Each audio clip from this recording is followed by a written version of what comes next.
السلام علیکم ورحمۃ اللہ وبرکاتہ۔ میں مفتی محمد صاحب۔ آج کا سوال مفتی صاحب، میں یہ پوچھنا چاہتا ہوں کہ پینٹ موڑ کر نماز پڑھنا کیسا ہے؟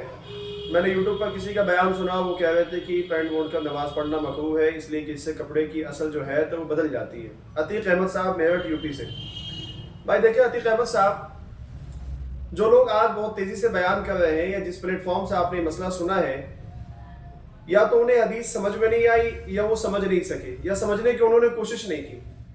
اس لیے کہ وہ جو آپ علیہ الصلوۃ والسلام کی جو حدیث ہے وہ آستین موڑنے کی کراہت ہے، نہ کہ پینٹ موڑنے کی۔ ایک بہت معقول اور سمجھ میں آنے والی بات یہ ہے کہ ایک انسان وہ ہے جس کی پینٹ ٹخنے سے بہت نیچے جا رہی ہے، یا شلوار یا پاجامہ کچھ بھی ہو،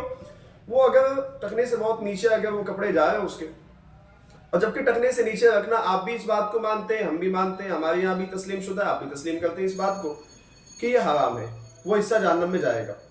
لیکن اس کے باوجود اگر کوئی یہ کہے کہ نہیں، اگر پینٹ یا پاجامہ بڑا ہے رہنے دو، موڑ کر کے نماز پڑھنا مکروہ ہے، یہ بالکل غلط سراسر بات ہے۔ اس لیے کہ اگر ہم یہ مان بھی لیتے ہیں کہ پینٹ موڑ کر کے اگر نماز پڑھنا مکروہ ہے تو مکروہ تنزیہی ہے، بہت ہلکے درجے کا مکروہ ہے،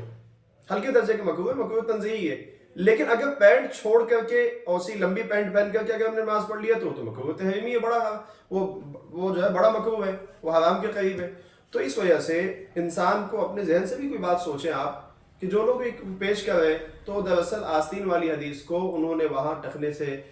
کے نیچے جو ہے پینٹ چھوڑنے پر انہوں نے وہاں سیٹ کر دیا، تو اس لیے بالکل بھی ٹھیک نہیں ہے۔ بالکل صاف سیدھا سا مسئلہ یہ ہے کہ اگر پینٹ یا پاجامہ یا شلوار اگر کچھ بڑا ہے تو چاہے تو نیچے سے فولڈ کر لیں، چاہے تو اوپر سے جو ہے آپ چڑھا لیں، یعنی جس میں بھی ہو آپ کی آسانی ہو ویسا آپ کر لیں، لیکن ٹخنے کو کھلا رکھیں نماز کی حالت میں، اور ان کے بیانات کے اوپر آپ عمل نہ کریں۔ السلام علیکم ورحمۃ اللہ۔